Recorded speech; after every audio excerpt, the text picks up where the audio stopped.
Les jeunes filles, qu'est-ce que vous nous venez chercher à la fête de l'UMA, vous?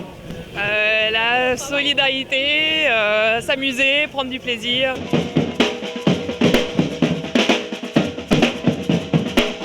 C'est la deuxième année que je viens.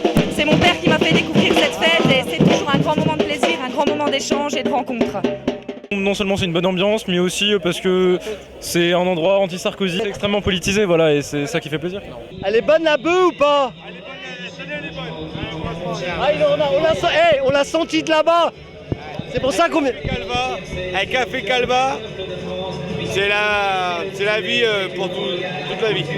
Et d'après toi, c'est ça le communisme? Voilà, vache. Ah, je sais pas si c'est ça le communisme, mais c'est le partage déjà, c'est le principal. Il aime bien l'ambiance et c'est sans doute un des seuls festivals où le public est plutôt sympathique. Ouais, c'est ça. Pour toi, ça ressemble plus à un festival qu'à un rassemblement communiste, en fait. Pas forcément un rassemblement communiste, mais de personnes rassemblées autour de l'égalité et de la tolérance, peut-être, ouais. C'est ce que j'attends de la fête de l'UMA, qu'enfin on écoute les travailleurs, qu'on augmente les salaires et que les gens puissent vivre.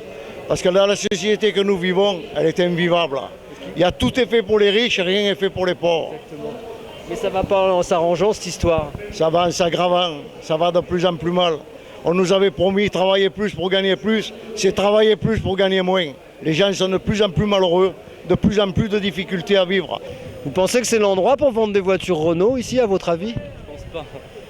Bon, après, c'est la voiture du pas cher, donc comme on est une période de pouvoir d'achat, machin. Ah, c'est la voiture économique pas chère. Non, le capital il fait son travail, comme d'habitude. Peut-être que le Parti communiste ne fait pas le sien, mais lui il fait le sien. La tête du PC aujourd'hui, c'est un petit peu en déclin. Quand on voit l'image que la gauche donne d'elle aujourd'hui, ça fait un peu peur, mais bon, bah... Je garde toujours l'espoir que la jeunesse reprendra le combat, la continuité. C'est même extraordinaire de voir autant de jeunes. Ce que je n'arrive pas à comprendre, c'est qu'ils vont tous dans le même sens.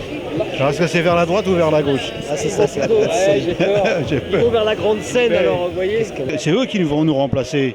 Il n'y en a pas d'autres. Hein. Tout à fait, ça se transmet de génération en génération. Pas de croix de Lorraine, ni de rose, ni même de faucille et de marteau. Non, mais une saucisse en emblème. Nous irons plus loin, tous ensemble, unis, autour de ce symbole. J'ai lutté pour la retraite à 60 ans et tout, mais si eux, ils agissent pas, ils n'auront pas ce qu'on nous en a. On n'a pas grand-chose, mais ce qu'on a, on l'a quand même. Et je n'oublierai pas, si vous m'élisez, de faire quelque chose pour le boudin. Les idées de gauche ne sont pas mortes. L'idéal de gauche n'est pas mort.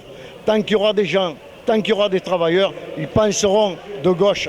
Parce que être de gauche, c'est vouloir du social, vouloir de l'éducation pour les enfants, vouloir de la santé, vouloir des retraites pour ceux qui ont travaillé toute leur vie. Voilà ce que politiques sont surgelés. Notre pouvoir d'achat est surgelé. Mesdames et messieurs, je veux aujourd'hui qu'avec moi, vous poussiez un cri. Allez-y, poussez un cri. Je vais vous emmener avec moi. Madame, vous voulez passer sur Télébocal? Non, sûrement pas.